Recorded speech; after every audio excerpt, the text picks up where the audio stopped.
राम राम दोस्तों। आज मैं आपको बताऊंगा 2 सॉकेट और 3 स्विच के कनेक्शन जो कि इस प्रकार से होंगे। इस प्रकार से हमारे तीनों स्विच लगेंगे और इसके हम नीचे वाले पॉइंट पे इस प्रकार से लूपिंग कर देंगे फेज वायर का। इस प्रकार से हम इन तीनों को जोड़ देंगे और ये फर्स्ट वाले स्विच से इससे हम अपने सॉकेट की आउटपुट देंगे लाइन वाले पे और इसी से लूपिंग करके दूसरे वाले सॉकेट पे देंगे, जो कि हमारे एक ही स्विच से दोनों सॉकेट कंट्रोल हैं। इस प्रकार से हम इसके ये फेज वाले पॉइंट को मिलाएंगे। अब हम इसकी न्यूट्रल की लूपिंग करेंगे, जो देखिए न्यूट्रल से न्यूट्रल करेंगे।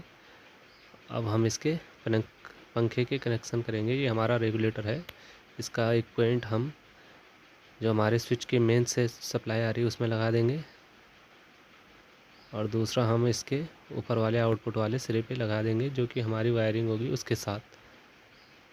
अब हम इस पर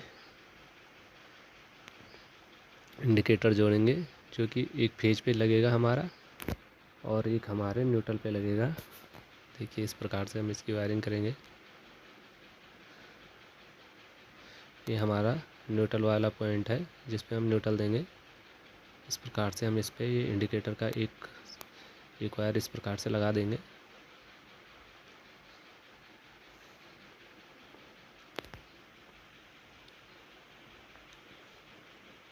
देखिए इस प्रकार से हम इसको इसमें कस देंगे।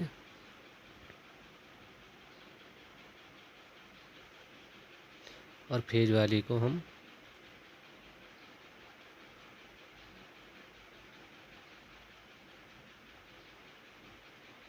इस प्रकार से लगाएंगे फेज वाली वायर को। इसे हम मेन पे लगाएंगे जिससे हमारे लाइट का पता चल जाए हमें कि लाइट आ रही कि नहीं आ रही। इसे हम चाहे तो आउटपुट पे भी लगा सकते हैं, जिससे हमारी लाइट ऐसे ही नहीं जलेगी और हमें लाइट पता लगाने के लिए देखने के लिए चाहिए, तो इसलिए हम इसकी मेन पे लगाएंगे इसको इस प्रकार से और इसको अच्छी तरीके से टाइट कर देंगे इस प्रकार से। ये हमारी इंडिकेटर की वायरिंग हो चुकी है। अब हम इस स्विच बोर्ड के कनेक्शन करेंगे। देखिए जो कि इस प्रकार से होंगे हमारे।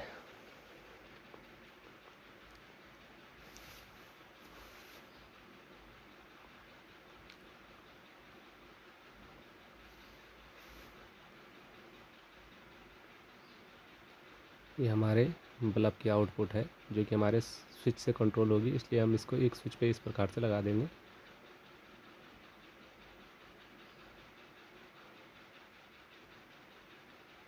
इस प्रकार से हम इसमें ये वायर डालेंगे और इसको टाइट कर देंगे। ये हमारे जो बल्ब चलेगा उसके लिए फेज सप्लाई है, जो कि हमारे स्विच से कंट्रोल होके जा रही है। इस प्रकार से हम इसमें फेज सप्लाई लगा देंगे। अब हमारे फैन वाले वायर के कनेक्शन करेंगे। जो हमारा रेगुलेटर का दूसरा पॉइंट है, इसको हम अपनी फैन की जो हमारी फेज सप्लाई जा रही है उसके साथ जोड़ देंगे इस प्रकार से।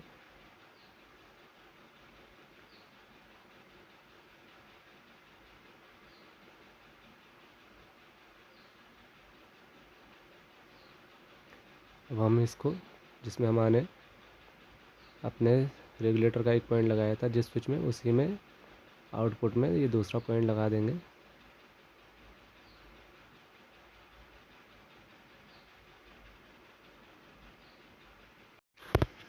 अब हम इसमें अपनी मेन फेज सप्लाई लगाएंगे, जो कि हमारी ये मेन सप्लाई आ रही है।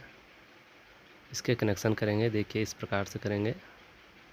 हम इसको अच्छे से ट्विस्ट करके इसके मेन पॉइंट पे लगाएंगे जिसमें हमने स्विच की लूपिंग की थी। इस प्रकार से हम इसमें ये वायर लगा देंगे। ये हमारी मेन फेज सप्लाई, इससे हमारी सारे स्विचों को सप्लाई जाएगी।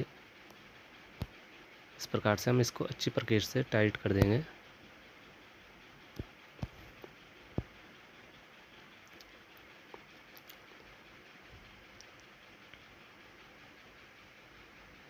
अब ये तीनों हमारे न्यूट्रल के पॉइंट है। इस पर टेप लगी, हमारी ये मेन न्यूट्रल है। ये वाइट वाली हमारी होल्डर के लिए है, जो कि हमारे बल्ब के लिए जाएगी, और लाल वाली हमारी पंखे के लिए है। अब हम इन तीनों को जोड़ के अपने सॉकेट पे न्यूट्रल वाले पॉइंट पे जोड़ देंगे, जो कि इस प्रकार से जुड़ेगा। देखिए हम पहले इसके टेप निकालेंगे।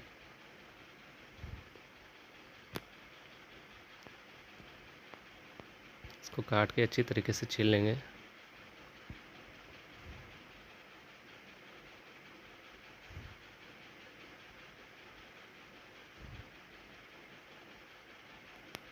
अब हम इन तीनों को एक साथ जोड़ देंगे।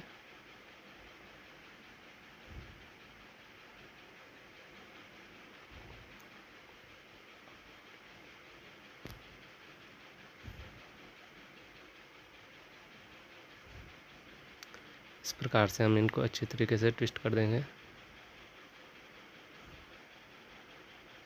ये हमारे तीनों मेन न्यूट्रल के पॉइंट हो गए। अब हम इनको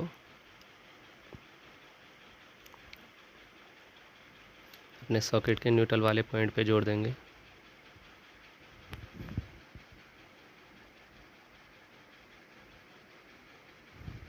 पहले हम इसको अच्छी प्रकार से टेप लगा देंगे, जो कि इस पे हाथ ना लगे किसी का पीछे से। इस प्रकार से हम इसको अच्छी प्रकार से टेप लगा देंगे। अब हम इसके न्यूट्रल पॉइंट पे इसको लगा देंगे इस प्रकार से, और अच्छी प्रकार से पेज टाइट कर देंगे, जिससे कि हमारे कनेक्शन खुले नहीं। इस प्रकार से हमारे न्यूट्रल पॉइंट के कनेक्शन भी हो जाएंगे।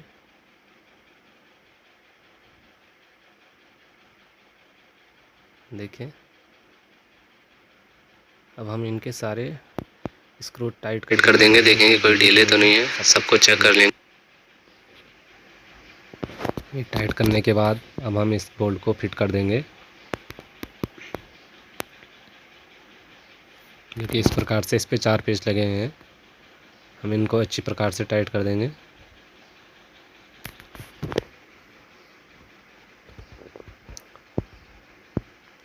इस प्रकार से ये पेच हम कस देंगे।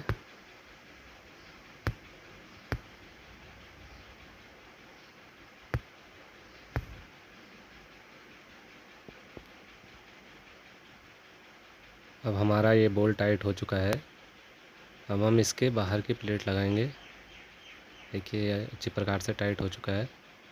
अब हम इसकी बाहर की कवर प्लेट लगाएंगे। देखिए, इस प्रकार से हम इस बोल्ट की वायरिंग कर सकते हैं।